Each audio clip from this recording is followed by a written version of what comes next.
Welcome to another wonderful panel. The topic for this session is deploying capital. Is it time to go back on offense? There's going to be time for Q&A at the end, so if you have any questions, please write them into the chat and we'll be able to get to them at the end. I'm Jake Zeller. I was an early employee and longtime partner at AngelList. I later founded an investment firm, PowerSet, where we give top technical founders their own $1 million plus funds for angel investing. The thesis is that founders have great access to other companies and good judgment to make good investment decisions. So we give founders capital to back other founders. We're joined here by two very distinguished venture capitalists, Salil Deshpande and CJ Rhyme. A little bit of background on these two. Salil is an engineer turned entrepreneur turned VC who's been a professional VC for nearly 2 decades. He's done extremely well. He's been named to the Forbes Midas list of the top 100 venture capitalists basically every year for the past 10 years. I got to meet Salil while he was working at Bain as a managing director, Bain Capital Ventures and their San Francisco office, doing early stage investing and building out their scout program. A few years ago, he left Bain to start Uncorrelated, backed by Bain. This is his venture capital firm. He has about $700 million under management as a solo GP, investing in infrastructure software. And between Bain and Uncorrelated, Salil ran a small micro fund on the AngelList platform. That's one of the top performing funds. I know this because my mother is a small LP in the fund, and the fund already has nice DPI. I think it's only 3 years old. My mom has called me twice in the last month saying, what's so special about this Salil fund? It keeps sending back cash, so thank you for hooking my mother up. CJ has been a good friend for a decade. He started his firm Amity Ventures in 2016. He's not on the Midas list yet, but I expect that he may be soon.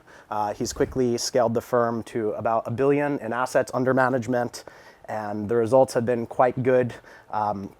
While CJ was starting Amity, he did some founding work and some angel investments, some of which were on the AngelList platform, where I was lucky to be a small LP. And the other night, for fun, I took the results from that angel investing and I plugged it into the fund performance calculator on AngelList, which ranks investors. And I plugged the stats in and I got an error message because it was literally so good it broke the calculator. It's the 100th percentile. So thank you both for being here today. We're really excited to hear your insights.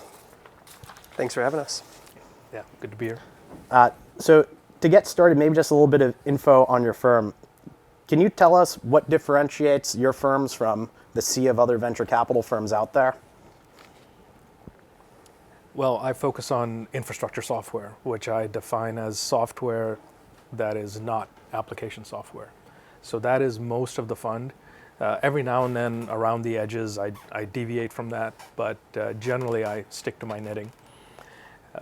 So that's one differentiator. So for LPs, it's a focused fund.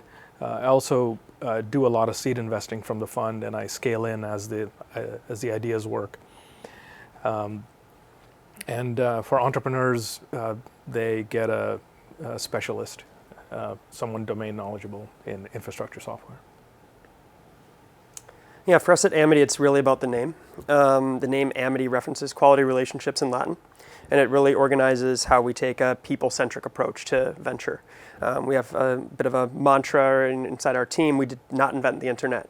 We're not the smartest people in the room. It's all about relationships. It's all about our entrepreneurs and a focus on them. We take a very conventional approach to venture. We only do one thing, and we try and do it very well, which is lead early stage deals and early stage investments. So every investment that we make at Amity, we make sure we are important to the companies and the companies are important to us. We don't do small one-off call option investing or every deal we do is a core focus deal.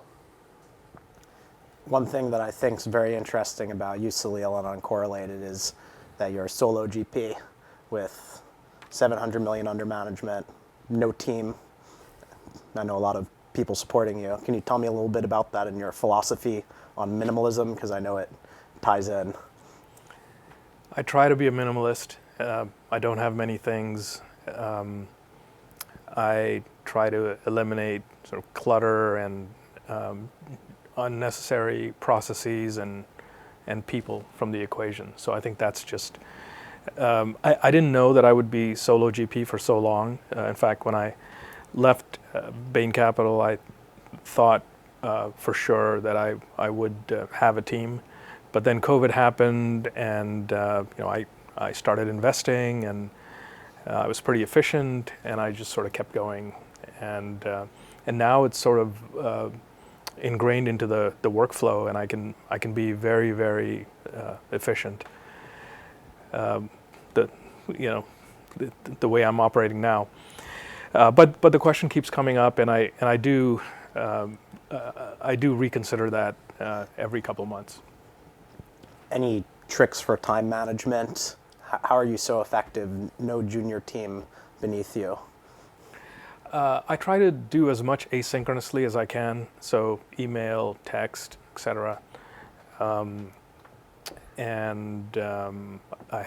have a really good filing system. I'm also very precise in the questions I ask and how I communicate. So I try to get as much done without having to do half-hour Zoom calls.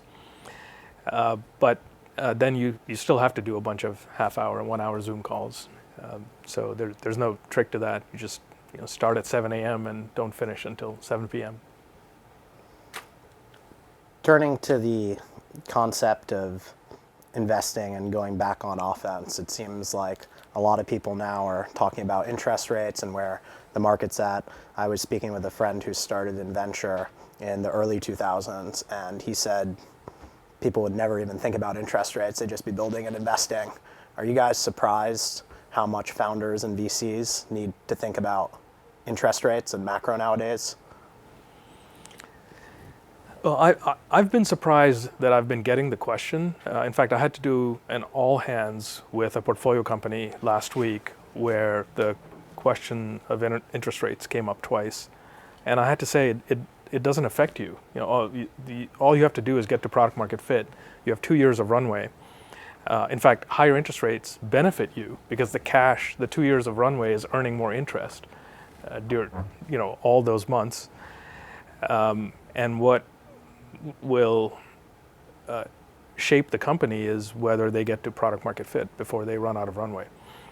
So I think it's a big part of people's mental models, but for venture firms, interest rates really aren't a competition, aren't an alternative to investing in companies. So I think companies should just startups should focus on what they do and not worry about interest rates. Yeah, I agree with that. And I would add, I don't know any entrepreneurs starting companies because of what's going on with interest rates or not starting companies because of what's going on with interest rates. I think the conventional dialogue of this, everyone talks about the correction and how interest rates rose, and it's really kind of the downslope maybe on the valuation curve. What's mostly left out is actually the corresponding upslope.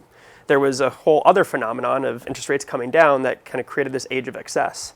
And so there's probably a lot of muscle memory for entrepreneurs who have only been building over the last few years, or for investors who have only been investing over the last few years, of this age that existed 2020, 2021 that was very different from today and how things have corrected.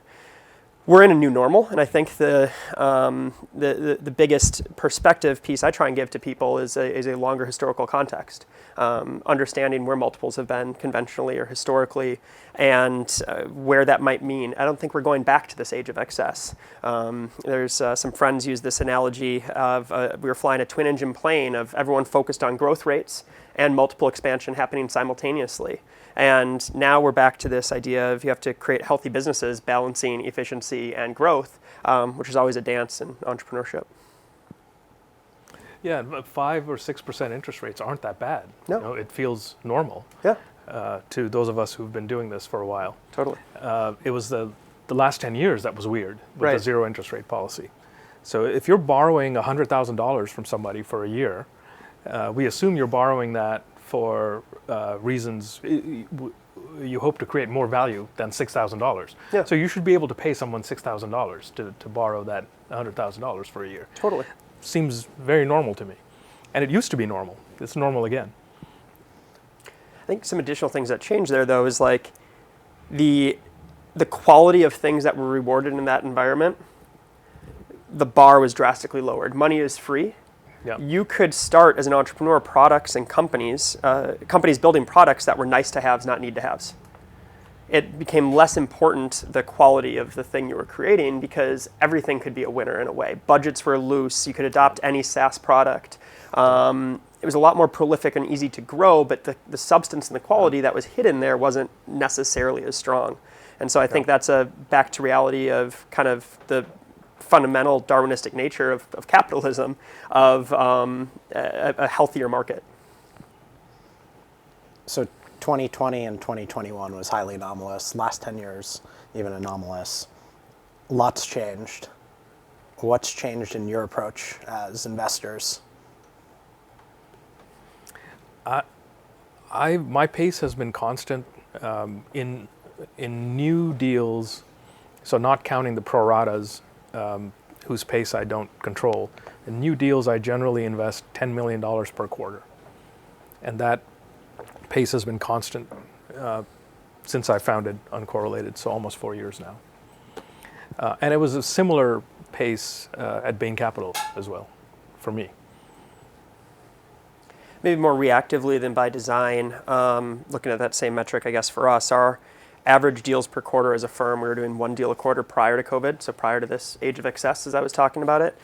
When that happened, the whole market spun up. I guess we had more pro ratas that were going on, but our average net new deals per quarter at the early stage actually fell in half. We went to 0.5 deals per quarter, so we were less active in kind of this upswing of the market.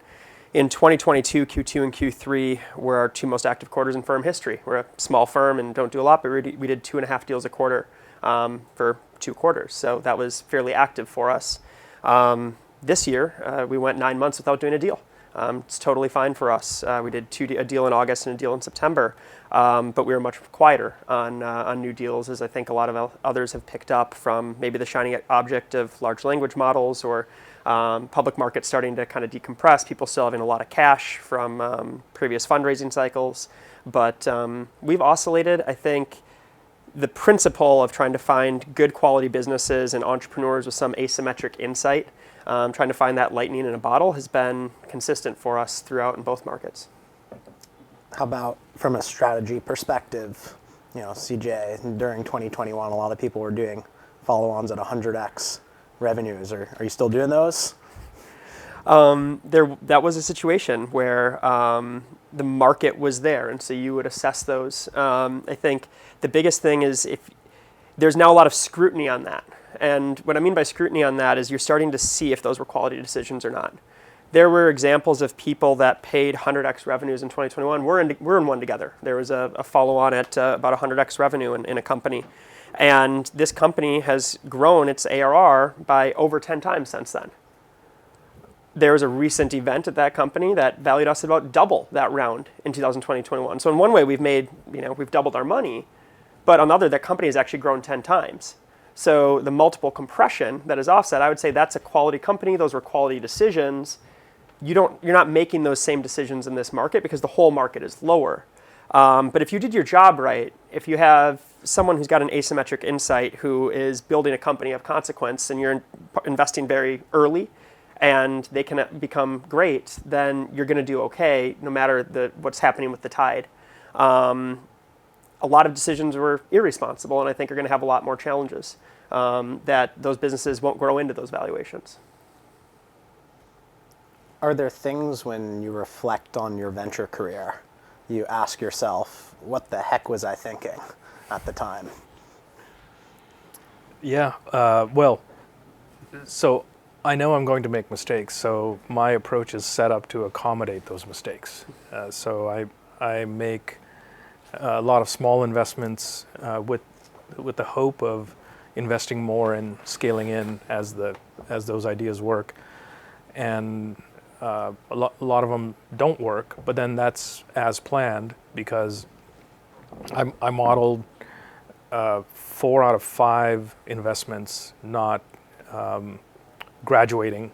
And you can define graduation in various ways. One way to define it is, have they raised 2 more rounds since the round you invested? But you could use other definitions. So I modeled 4 out of 5 not graduating. In reality, it's been much better than that. It's been 3 out of 5 have been graduating. But that might change with the environment resetting back to the old normal. So for me, the big mistakes are writing a large check in something that didn't work, and there have been very few of those. But yeah, there were a couple, and I do scold myself for those. I think my mistakes that I would look at most and spend the most time thinking about are those of inaction more than action. And it's when I've met incredible people that have been off the bell curve in some way, had some asymmetric insight into the work they were doing or why they were building the business they were building, and I overthought it. I spent too much time I tried to think about some friction point or some challenge the company was going to have, and I didn't back the, I could tell there was lightning there and I didn't back them. Those are the biggest mistakes for me. Yeah, I should have added me too. Yeah. Yeah. And for you build very concentrated portfolios, CJ. Yeah, so maybe different than this, and I don't know what your numbers are, but we typically do about 15 companies per fund, so quite focused. Now we reserve, so you end up having dollar weighted as companies grow. You concentrate further as companies raise follow-on rounds.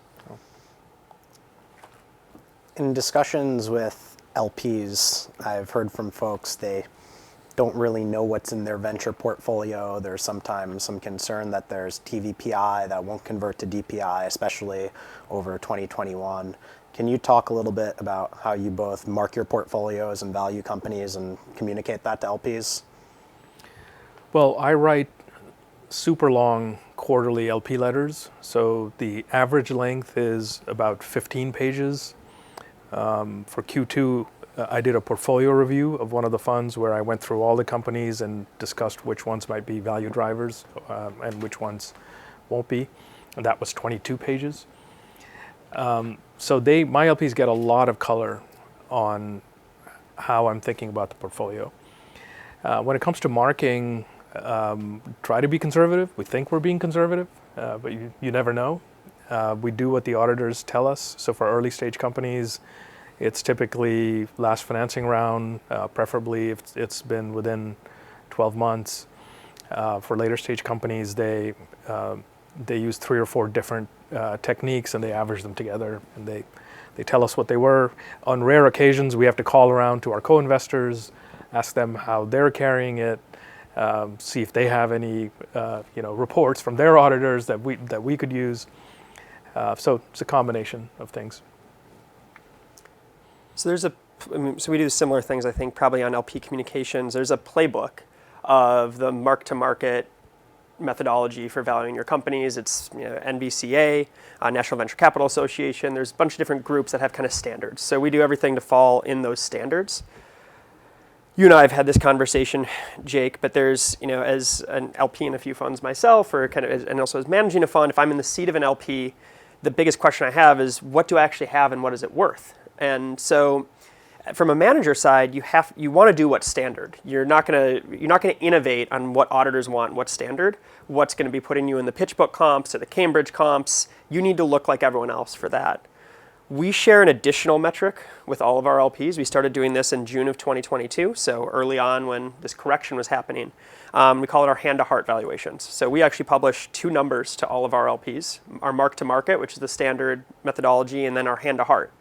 Hand-to-heart was a concept we took from the late David Swenson, former CIO of Yale Endowment. And he believed it in a bull market and a bear market that the infrequency of marks in private assets aren't reflective of necessarily the growth. So in a bull market, actually, these companies might be worth more than what these last rounds were, and opposite in the bear.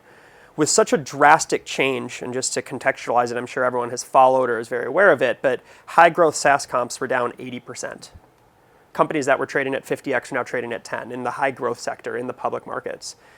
A lot of our work is enterprise software, a lot of it is in SaaS, and so saying, hey, that nothing has happened in a private portfolio just didn't reconcile with us. And so this new hand-to-heart metric, what we did is we rebuilt every single company in our portfolio as if it was a public company.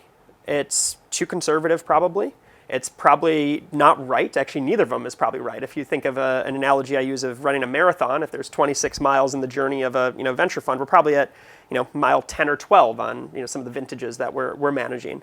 And so neither of them is right in terms of reflecting ultimately where things are going to be. But this is another lens that ends up being much more conservative in thinking through some companies. We have some companies that were marked up in that methodology. We have other companies that were marked down. And so that hand to heart is an additional thing that we've done. The thing I try to avoid is subjectivity and false precision, and also constant change. And so it's a balance between doing a lot of that versus not doing any of it and just let the numbers speak for themselves. Because eventually it does show up in the numbers. If a company is overvalued, they'll do a round, sometime in the next 12 months that is not as generous, Totally. and then it'll show up in the numbers. So just the knowledge, with the additional color of the 15 pages per quarter of how the companies are doing, and the knowledge that these valuations are approximate, I think, plus the combination of the techniques I talked about earlier, should be sufficient. I'm sure it takes a lot of time. You have like 80 companies in a fund. Yeah, takes a lot of time. CJ has 15, so it's that's right. You could get in depth more on some of them. CJ, if you're able to share, what's the difference like on a fund level between mark to market and hand to heart when you're reporting these numbers to LPs, and do you get any questions on them? How do people react? It's different. I mean, it's different for every fund and every vintage. I think the hand to heart numbers, when we first, you put them together, they were not the same difference as the public markets, for example. We were asking peers and asking friends, how are you handling this? Some people were marking their portfolios down 20% for the market changes, or they were doing kind of these broad stroke, approach things. Sometimes these changes have been 50% on companies. Sometimes these companies have been 90%. And sometimes the companies on a hand-to-heart basis are actually marked up. So the fund there depends on kind of how that composition comes together. What we've seen is actually a convergence, because we've been doing this since June of 2022.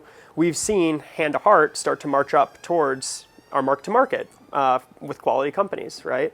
And then we actually had some other recent mark-to-market events in this environment that don't tie to the hand-to-heart events. They're happening at premiums in the private market still to where the public markets might be.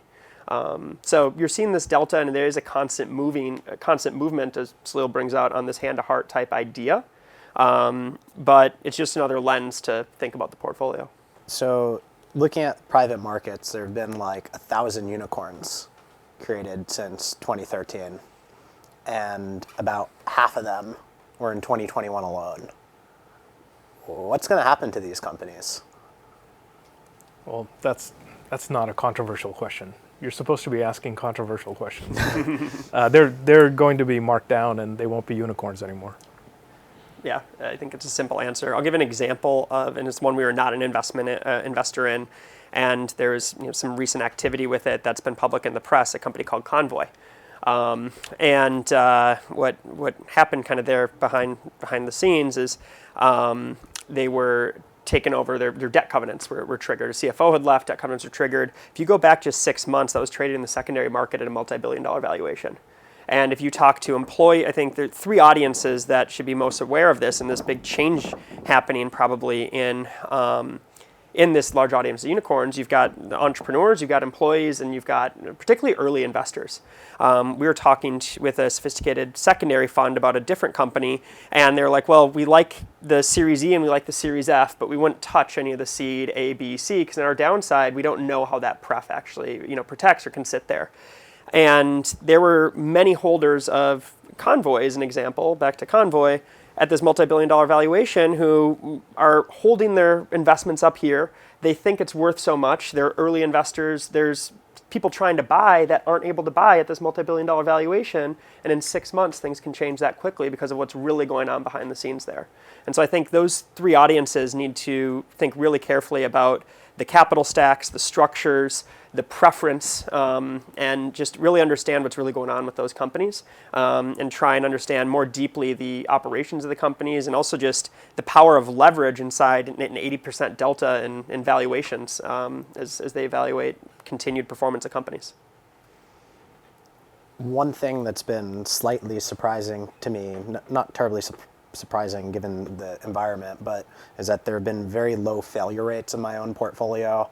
I read a report from Chris Dixon years ago that leveraged Horsley Bridges data, where it showed that 40 to 50% of companies, this is probably around Series A investments, fail to return capital, and the rest return capital or more. And I've seen very little failures personally. And what's happened is a lot of these companies that probably should have failed have raised A's and B's. Does this mean now that like these companies are running down their cash, we're going to see an uptick in failures, or do you think we're potentially in a new reality where like more of these companies could be successful for a number of reasons because they had more time and more funding to try and figure it out? Well, I think failure rates will go up, and they should go up, and that's not a bad thing. It's not a bad thing to conduct an experiment for a couple of years, try to build something or go after a market, and then discover that you can't build it, or there's no market there, or any variation of that. That's not a bad thing. Those are 2 years well spent, and then the entrepreneurs get paid for those 2 years because they raise money, and then if it doesn't work, they can go off and work for another company. And for the investors, it's a good experiment to run. So I think failure rates should go up. There's the cohort of companies that raise during the good times and are managing their balance sheet well, and they're making it last. But that cohort will eventually run out of money and will have to raise more money. So I think failure rates have been abnormally low over the last 10 years. And I think they'll normalize. Maybe double clicking on that cohort, if I think about the general advice given in boardrooms that we've seen or from peers, the advice was always kind of get your burn under control to about 3 years of cash. That was a year and a half ago, year and change ago in some way. Yeah. So we're still early into that. And so many folks made decisions not managing for 5 years, 10 years, or full profitability with their businesses, but businesses that were still figuring it out on this curve. They made decisions to manage more for 3 years or 4 years of cash. And I think you're going to see many of those in particularly have hard questions and conversations, and probably another year and a half from now. Progressively more. I've heard from several LPs that they think some of the big multi-stage firms have grown too large, and these firms will start with great founders who are doing a lot of the investing, then they build out a big army of junior people and junior partners, and oftentimes feels like these people are inflating the seed market. Are some of these big firms asleep at the wheel? That's quite a leap you're making. I'll let CJ go first. You were more recently at a large multi-stage. Let me answer that from kind of just lived experience. If I think about recent deals, other term sheets, other offers, not necessarily even ones that Amity was involved in, but of other friends raising and like what their term sheets are coming in as. I think oftentimes your larger funds, maybe more blue chip names, you might often have that younger partner who's on the deal. They're less price sensitive. We use this phrase that people still are kind of their 2021 muscles are back. We especially were seeing this in anything related to large language models. We were having the questions. I remember coming into, with my team, I had spent a weekend. I had just gotten GPT plugin access, and I thought I had it all figured out. I had spent a whole weekend on it. I thought this was, how it's all going to work. And then, 2 days later, Auto GPT came out, and all of these different, it totally changed, and plugins were irrelevant. And so I think things are changing so fast. I think you have to really be careful in those decisions. Understand wherever you're allocating capital, if it's at one of those firms, if it's otherwise, that you're entering a decade plus journey with entrepreneurs and you've got to be focused on building products and companies of consequence and of real value, and just back to basics. I haven't minded the large firms coming down to seed, because unlike CJ, what I'm trying to accomplish with the first investment is to see if the company can get to the next stage. So if they're pre-product, I want the company to have 2 years of runway to get to product or product market fit. If they're at product, then I want them to have 2 years to get to scalable go-to-market, whatever the next stage is.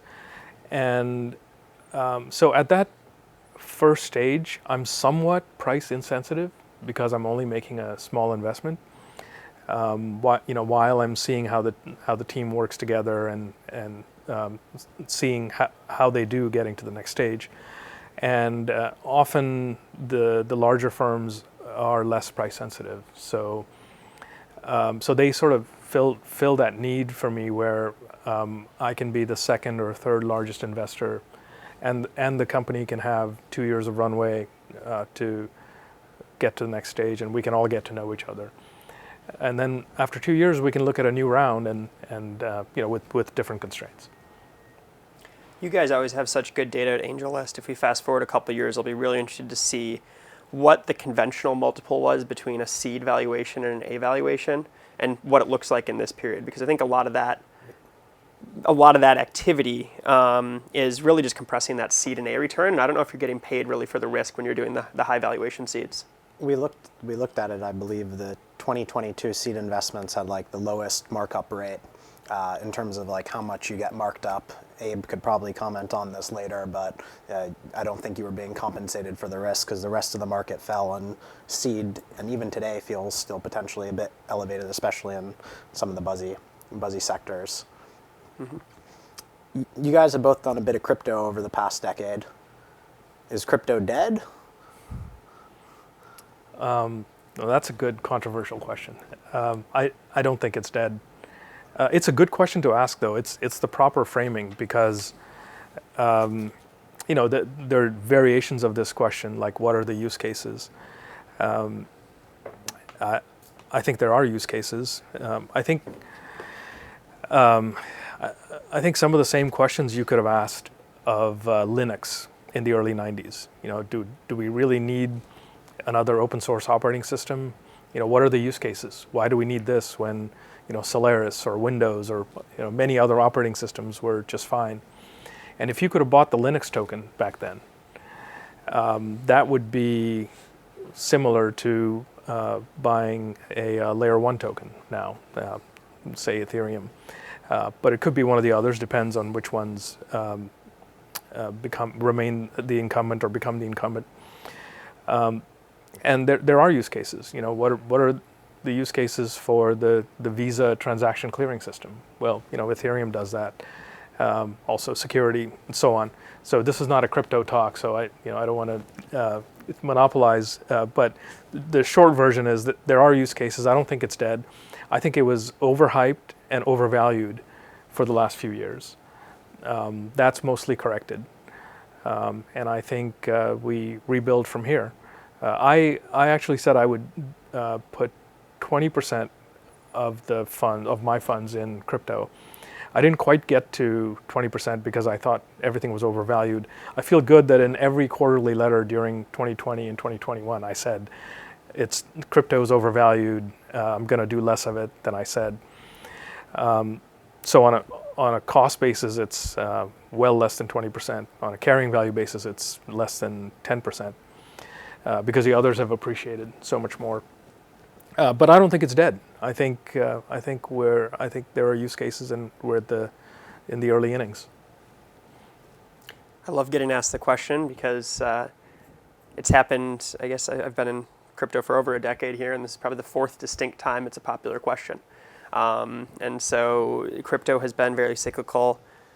I agree with everything Salil said. I'll add maybe a macro lens to it, which is maybe overly simplistic, but hopefully resonates. I believe that crypto objectively is an asset class. You have a binary with that question. Is it or is it not an asset class? If you believe it's an asset class, who are the two groups that can own it? You have retail and institutional investors. The median and mode ownership of both retail and institutional investors of crypto today is 0. I believe it'll be meaningfully non-zero in the future because I think there's real value to the technology. Are there specific places where you see people coming in as customers? Is it store value or other things that excite you both about the technology? The most exciting part about the technology to me is thinking about its ability to solve trust and therefore solve and start to create the framework for new financial systems. I think maybe separate from things that are happening in the US, if you look at audiences with characteristics of low per capita GDP, dynamic governments, and dynamic currencies. There's been challenges with our financial system that I think have surprised everyone over the last year and a half here in the United States, but specifically other economies and other countries, their financial systems are even further behind. And I think there'll be, if you can take an enterprise SaaS analogy of almost this product-led growth, where it's been able to kind of permeate, I think there's going to be applications and use cases and things built on crypto and built with new financial infrastructure that solve very important needs for the global south. So moving from one hype crypto to the next AI, Salil, you've been investing in infrastructure for a long time. How are you investing in AI? Well, I see AI as an ingredient of software or infrastructure software. In the same way you could think of object-oriented programming or microservices or any of the other good ideas or techniques that emerged in software over the last 30 years. And this is a very good, very important technique. Everyone should use it. Everyone should make their products better, leveraging AI if they can. So that's mainly how I think about it, as an ingredient. As far as pure plays, I've found it difficult to invest because the base layer is, call it hardware or models. That's it seems easier to invest in that through the NASDAQ 100 because you get Microsoft, Amazon, Meta, Tesla, Google, and NVIDIA, of course. And then the next layer, which are tool chains and workflow and all of those things, I think that's a good area for venture to invest. I've had difficulty finding really compelling things there because there's so many of each kind. And I don't know about you, CJ. I've had a lot of difficulty figuring out which ones are really differentiated, which ones will win, which ones will have a moat. But the topmost layer of that layered stack I'm apparently making in my own mind is applications that use AI, and that's the easiest way to play it. And and I've sort of gotten that automatically or for free because probably half because my portfolio is mostly infrastructure software. Half of the companies are leveraging AI. At least half are leveraging AI in some way. So as users, the portfolio is getting the benefit of that. I think that's a common mistake, is calling AI a category and treating it like a market. It's an evolution of maybe different catchphrases or buzz phrases. Back when I started in venture, it was big data. It became, machine learning, and it, has gone through all these different evolutions. I think maybe the subtle piece of like what's really new is transformers and large language models. And I think building applications or building real use cases, to me, that's a tool. It's like other tools and other interfaces, such as mobile and things that have been exposed, where you're going to have building blocks or companies that provide a certain service or certain element of value to consumers. And you had corollaries that went, you had the on-prem version of those companies, you had the cloud version of those companies, you've got the mobile version of those companies.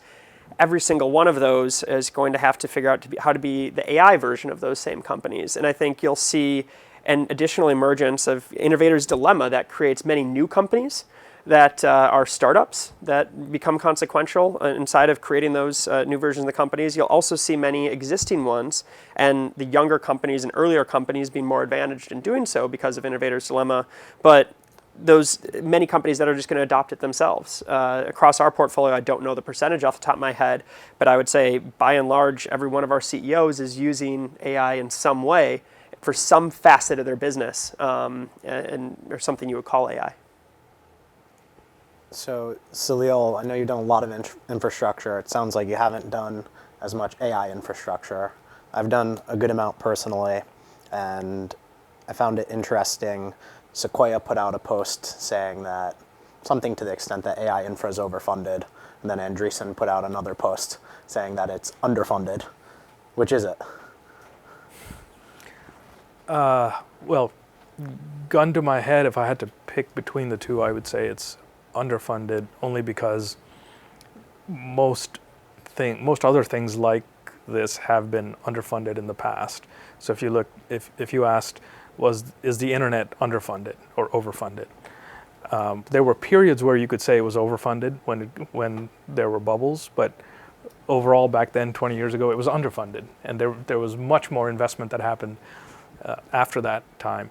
You could say the same thing about personal computers, or really any new thing. At the time that it was new, it was well funded, but it was still underfunded because of what it later became. And AI feels like one of those things.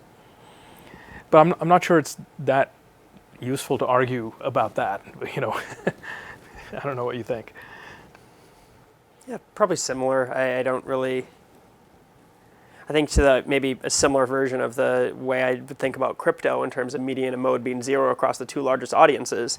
The ultimate impact and ultimate delta that I think this technology can create in the world, we're very, very underfunded relative to that. And who's going to create that value. So I think there's an enormous amount of opportunity there. How are we acting in the micro, in the short term? I think there's definitely a hype bubble, a hype cycle inside of that, where people aren't necessarily understanding the fundamentals and the long-term consequences and business that can really be commercialized and built inside many of these companies.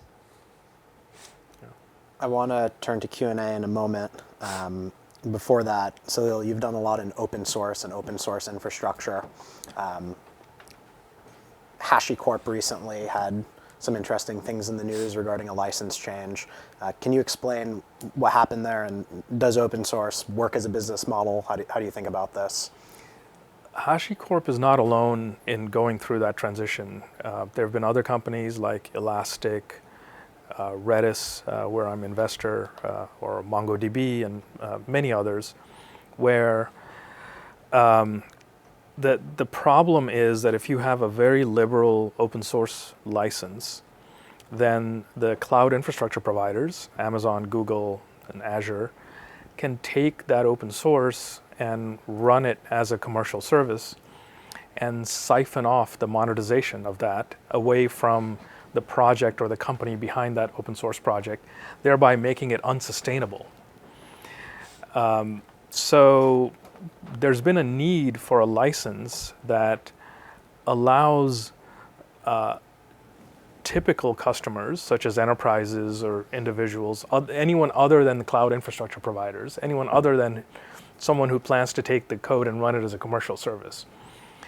They can take the code and use it for other commercial purposes, but just not run the same code verbatim as a commercial services. There's been a need for a license that allows for that allows the normal proper use and disallows cloud infrastructure providers from running it as a commercial service. And unfortunately, the pseudo standards body called the OSI, which opines on the open sourceness of licenses, they have been uncooperative about creating a standard license like this. And so what open source companies, one by one, all of them are being forced to do is go away from an open source license to a more restrictive non-open source license that prevents certain uses.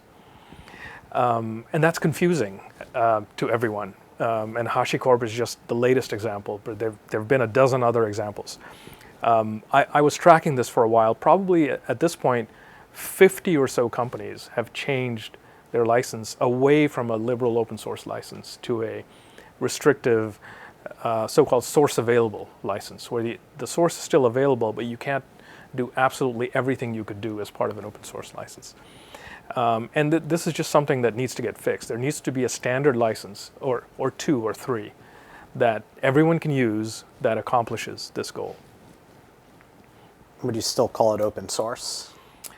I think it should still be called open source, but unfortunately this pseudo standards group has very strong opinions on what should and should not be called open source. So, but because of their stance and because 50 odd companies have changed their licenses, it's actually become less important to be open source as long as it's source available. And actually the source available moniker is, I think, what will be more important in the future. Cool. I'm going to go towards some questions here, so if people have, they could write in. First one is a great one here. I know CJ especially has done a lot of SaaS. The question is, what do you think about the perspective that SaaS is close to running its course? Is there more juice left to squeeze around that? If not, what will replace it? I think enterprise software is the most beautiful business model in the world. And that when done well, you have this combination of high gross margins, you have recurring revenue, and you can scale non-linearly with respect to people that you need to staff. And so you can create incredibly resilient businesses. If you look at the adaptivity that has had to happen in terms of how the markets have treated SaaS businesses, there were some that got the highest multiples during the age of excess, and they were absconding this idea of having to solve for efficiency. Many were. And so whereas the tide is going out, and that colloquial phrase of you'll see who's swimming naked, it's the companies that actually were not, we use this phrase at Amity, building permanent software, building really important software tools for things that are really a command center, or that companies become dependent on, customers become dependent on in terms of valuable solutions. SaaS is a beautiful business model and be incredibly enduring.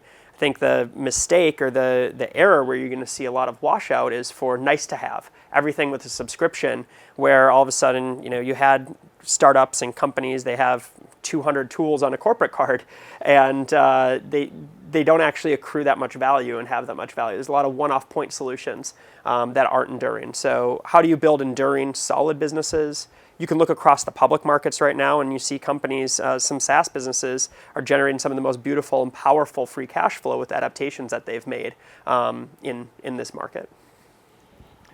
I'm not sure what the person who asked the question means by SaaS having run its course, because SaaS is a pretty good way of delivering software. Yeah. How else do you deliver software? Well, you deliver them as bits and have it run on your own computers. But SaaS is a pretty good way of delivering it. So how could it run its course? It's a good delivery model. I think maybe the argument on the other side is if you look at say marketplace and consumer internet businesses, great time to build those was late 2000s. There was this one infographic where it showed Craigslist, and every vertical on Craigslist turns into $1 billion company. And then around that time, Andreessen says software is eating the world. Everyone's starting SaaS businesses. Those have been started. Have the good opportunities been taken? Well, I think so. If you break down that question, will there be new software needed in the future? Yes, I think so. And a SaaS, which means running the software on computers in the cloud, a good way to deliver that software? Yes. So no, it's not done. And I think it creates a beautiful alignment between the builder of the software and the user of the software. There's an ongoing expectation of the builder of the software to maintain it, to update it, to launch new features. The landscape through which the software is delivered is usually constantly evolving. The customer needs are constantly evolving. And so it marries really well a constant kind of commercial arrangement and agreement that has a long lifeline and delivers it really well. So actually the incentives are really well aligned with SaaS. Well said. In a powerful way. What attributes do you look for when you're selecting LPs? Oh, I'll let you go first. Yeah, we have a fairly intimate group of partners. For us, most important is alignment on our type of work and our vision, the duration of venture. I think there's two types of, maybe two main types of venture firms that people can build. You can either play the MOIC game, multiple on invested capital game, or you can play the AUM game. And I'm very clear that we're not an AUM strategy. We're a strategy. I use this analogy. I'm from Minnesota. I use this agrarian analogy of in venture, kind of Monsanto has showed up. And I don't think venture is an asset class, but it's being treated as an asset class by many. And you're still going to, in this age of kind of commercialized farming, you're still going to find a much higher quality product at the farmer's market. And we're that farmer's market type product. And so I want to have alignment with what we're building, that we're going to be very focused. We're going to do a few things. We're going to try and do them very well. We're going to be important to all of our companies, and our companies are going to be important to all of us. And that alignment, I think, is the most important part to us. Yeah, I don't feel like I have selected my LPs. I feel like they've selected me. I don't think I'm that great a fundraiser. I simply describe what the product is and is not, and then the LPs decide if they like the product. And so I think there's this natural alignment that's created when there's sort of no fluff and no BS, and I just sort of describe what I have done and what I plan to be doing, and then I stick to my knitting and do that. I think that alignment is what creates for great LPs, the GPs. It's not something, necessarily inherent about the LP or the GP. But I love my LPs. I feel like I have the who's who of LPs. I've 4 sovereign funds, university endowments, foundations. And they've been really great.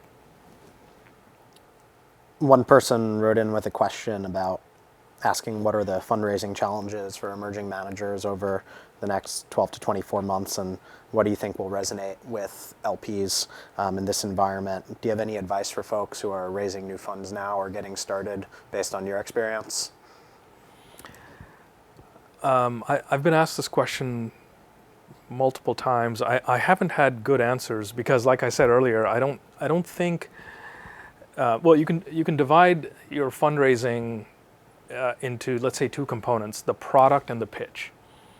And I generally don't have a lot of great advice on the pitch because I don't think my pitch is that great. My slide deck is very plain, not too many pictures, a lot of text. But I simply describe the product. So, maybe my not very useful bit of advice would be have a great product. And that product could be either track record or,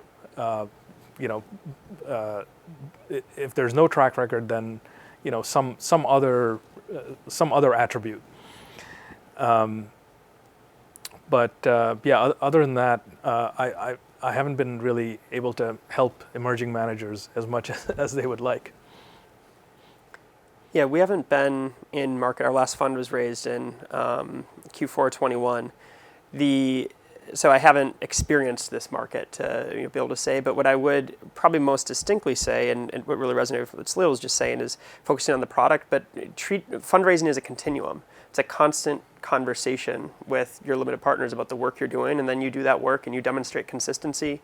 You demonstrate the value and the outcomes of your approach. I think the biggest questions and challenges will be through some of the opacity and the challenges that we've talked about actually on this panel in this session of like, what is TVPI right now? What is that? What are your actual companies worth relative to these marks that are on paper? Because I think there's been a lot of, we called it this age of excess, there's been a lot of behavior that just might look one way and isn't yet played out yet. But if you peel it back and you do your homework, you can actually understand more deeply what the output is going to look like. And so I think having transparent, continuous conversations with your partners, doing consistent work, and building enduring relationships with those folks, getting back to alignment with those folks, I think is the best advice I would have. Cool. Maybe one or two more questions. Where do you guys get your news from? And anything that you're reading that we should be reading? It's been a serious problem for me because there's so much going on, and it's hard to keep up. Especially with everything happening with AI and not just AI, a number of other areas. You ever had the feeling of going to a college lecture and listening to a professor, but not having done the reading, and thinking, should I be understanding everything he's saying? So I get that feeling a lot when trying to understand everything that's happening. At the same time, there are too many sources. I feel like I have too many other sources of news that are just clutter, and I wish I could somehow distill those down to just a few that I trust, a few journalists, if you will. They don't have to be proper journalists, but they could just be people who comment or report on the news in a trustworthy way. It's an unsolved problem for me. I think I might broaden the definition of news and say where do we try and sharpen our pencils, and what do we try and encourage ourselves to do is have more conversations with more primary sources, listen in more directly to the people that are directly involved with doing the things that you want to know more about and understand more about. Challenge yourself, and for us, I guess in the world of venture, oftentimes that's more time with entrepreneurs, it's more time with customers, it's more time with people that are on the ground with the work that we're trying to understand, and less time with the noise. And there's such a huge flow. I think Tim Ferriss has a phrase in some of his content or one of his podcasts about like your information diet, and it's totally okay to miss a lot of stuff that's going on, but try and increase your quality and maybe decrease your quantity is what we look for. One more question here, maybe a nice way to end with kind of like elevator pitches, but I assume this is from an LP. It said, confidence readings are depressed. 69% of respondents to the Wall Street Journal survey in August said the country is heading in the wrong direction. What is your pitch right now for why investors should feel confident about investing in venture capital when they may feel uncertain overall? I typically don't have to pitch LPs on why they should invest in venture capital. So I don't feel like that's my job. They decide that on their own. They can read research on asset allocation and how venture and private equity can juice return and all of that. And after they've decided that venture capital is interesting, then they talk to me, right? So my job is to explain to them or help them figure out whether uncorrelated is the right addition to their venture portfolio. So that's I don't. Obviously, they're literally uncorrelated.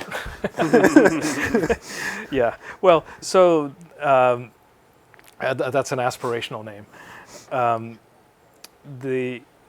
I think a lot. There's been a lot said about this topic. And obviously, many institutions have decided that it is critical to have venture and private equity in the portfolio to juice your returns and meet your objectives and all of that. So I think they should go read that. Yeah, I think David Swenson's got some amazing books that would be really great about the importance of venture in a portfolio. I'm trying to answer the question, typically having the same thing. Conversations are people deciding to allocate already to venture before we're engaging on the type of work that we do in venture. We're never convincing people that this is a place to be. I think if you are a student of entrepreneurship and of innovation and study, entrepreneurs aren't saying, they're not looking at the consumer confidence index to decide whether to start their company. Yeah, and I would add to that, my 2 cents is you never want to be short entrepreneurship and innovation. That's just the wrong side of history to be on. People are building great things. Thank you. Thank you both so much. This has been wonderful. Thank you all for tuning in.